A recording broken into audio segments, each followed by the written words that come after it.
people think he's just not walking forward and scoring those knockouts. You know, if that was the case, his face would look like mush. You know, he's moving his head, he's jabbing. He's slick. A lot of people too, like, since he knocks people out so much, people forget that he's a good boxer. Yeah. Now, can he hurt Canelo? That's gonna be the key. That's gonna be the key, because you can't knock nothing out, you can't hurt. You can't knock nobody out, you can't hurt him. Now, if Crawford is in here to do 12 grueling rounds with a strong fighter like Canelo, I think Canelo only need one shot to change the game or change the fight. Ayo, let's talk about this. Because Mike Tyson just dropped a bomb on this whole Canelo versus Crawford hype. Iron Mike says Bud's been stacking up too much muscle. And you know what that means. He might not be sliding around the ring with those lightning reflexes we're used to. You know, I don't like that fight. Why not? I don't like that fight. It's just too much weight, you know. And he had a close fight with the last guy he fought, Terence, because this guy was big and he was awkward. He was really awkward. He shouldn't have fought that guy. Picture it, Crawford usually moving like Wi-Fi on full bars, but if Tyson's right, he could be buffering like a bad stream. And here's the twist. Tyson ain't just talking size, he's talking mindset. He sees that animal instinct in Crawford, that aggression mixed with discipline that makes a man dangerous. Listen, most of these guys, Alexander Green, Hannibal, Genghis Khan, we have their DNA. That's why some people are savages to some, because we have these guys' DNA. These guys conquered the world, and look who we are, what level we are. We have their seeds, we have them. But let's keep it real. If Bud slows down even a second, Canelo's the type to punch the pause button on your whole game plan. So, what do we really have here? Crawford the predator, or Crawford the slowed down target? Either way, Tyson just made this fight sound like a wild chess match with bricks being thrown across the board. See, Tyson warned us about the weight, said Bud might slow down, lose a step.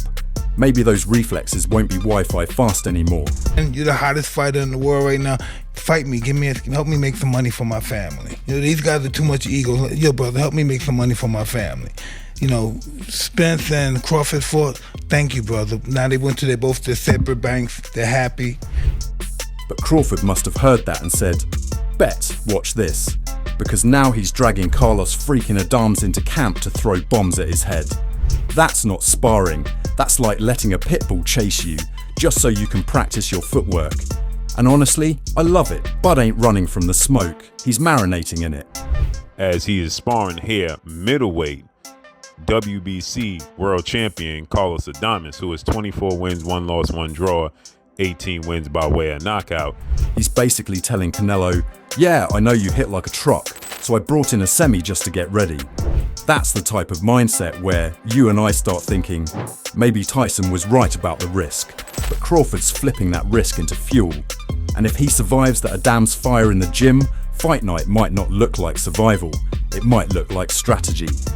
But what people are not paying attention to is Terence Crawford is standing right in front of Carlos Adames and taking the big punches from Carlos Adames as he's standing in the pocket and counterpunching him. Crawford bringing in Carlos Adames? Crazy move. But forget that for a sec, because now we got Max Kellerman stepping up, and you know when Max talks, you better grab a notebook. Man breaks fights down like he's got cheat codes to boxing history. He's sitting there saying, yeah, Crawford got the jab, the defense, the footwork, basically handing Bud the whole skill report card. First attribute, best jab, Crawford. Best defense, Crawford. Nowadays, Crawford. I would say early in the fight, Canelo, and earlier in his career, Canelo. But he hasn't been that kind of fighter in recent years. But then he flips it. Canelo's the big dude in the room, the one with that chin made out of concrete, and power that echoes through walls. And Max ain't hyping this like some regular Saturday scrap. Nah, he's calling it a once-in-a-generation type event. He's talking Ali numbers, Spinks vibes, global spotlight. And he's right, this ain't just boxing, it's Netflix, it's billions of eyeballs. It's the fight your barber, your grandmama, and your Uber driver gonna be arguing about. Like, there's a reason that I think Crawford's the best pound-for-pound fighter in the world, right? Because I think, and Canelo once was. Even though Crawford is biologically older, Canelo has had the longer career. He's been fighting since he's a teenager, and there's been signs recently that maybe he's not the same guy that he used to be. And the best part? Max makes it sound like we might be walking into a new golden age of boxing, with stories, characters, and fights we've been begging for. If that's true, buckle up, We're all about to eat good. Man, after Kellerman just hit us with that Ivy League breakdown, you'd think the courtroom was adjourned. But nah, enter Jeff Horn, the guy who actually shared a ring with Crawford, and he's got scars to prove it. That's not theory, that's lab results.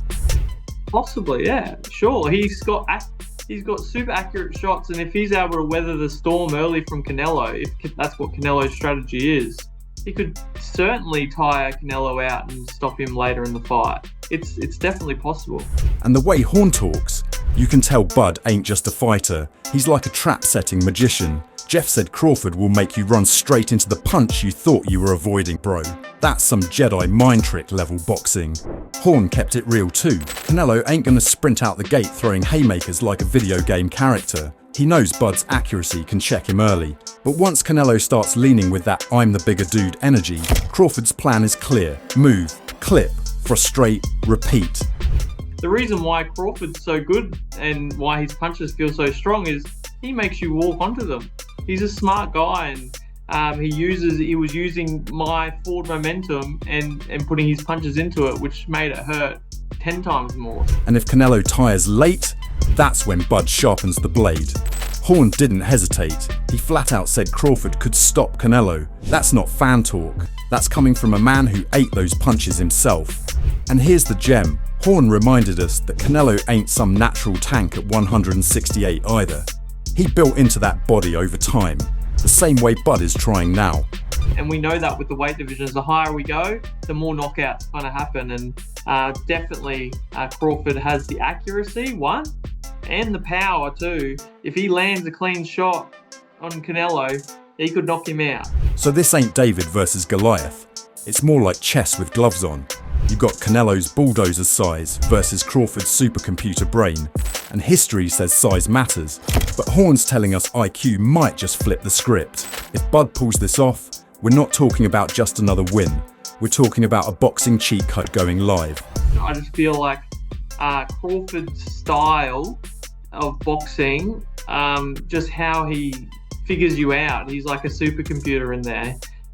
You'll take shots, and once he figures you out, then he goes for the kill. Man, after Jeff Horn gave us that supercomputer breakdown of Crawford, you'd think the testimony was over. But nah, now we got Egidijus meme machine stepping in. And this ain't no Twitter hot take. This is a dude who actually traded leather with Bud. And the way he's talking, it's wild. He straight up said when the fight was just rumours, even he thought Canelo was too big, too strong. But now, he's flipped the script. He's saying Bud's too sharp, too fast, and too smart to get bullied. That's not me hyping. It's the guy who went 12 rounds of trench work with Crawford saying it. Canelo is big and he's fighting like 175, 168, and Crawford just moving from like 147, 154. So I'm just putting an example that size doesn't matter, and like that the fighter makes the fight. And the way Mean Machine explained it, he broke it down like, yeah, Canelo got size, but look at what Usyk did to Joshua and Fury. Skills overpowers size every time. That's a dangerous thought, bro, because if Crawford's timing and accuracy are the cheat code, size might not mean a thing when Bud starts downloading patterns. Egidijus even kept it real. He said Crawford's shots ain't the heaviest, but because of his timing and placement, they feel 10 times worse. That's like fighting a sniper. You don't see it until it's too late. I think it's just like that I see that Crawford's training and that he's big too right now. So he gained weight, but not like, and lots of people gain weight like that sloppy weight, like I would say like fat, but he looked like strong, massively strong. So I think it's gonna be a good one. So now we got Horn calling Bud a matador, and Mean Machine saying size won't matter. You feel it, right? This fight ain't just boxer versus boxer, it's a whole chess match with fists. And if both these dudes who fought Crawford are saying the same thing, then Canelo's got a bigger puzzle to solve than people think. And yo, if Mean Machine's out here saying size won't matter, then maybe the whole Canelo's too big talk is just barbershop noise. At the end of the day, Bud's fighting with brains, not just biceps. Now, if you vibing with this breakdown, don't just sit there like a judge ringside, tap that like, drop your hot take in the comments, and subscribe so you don't miss the next round of real fight talk.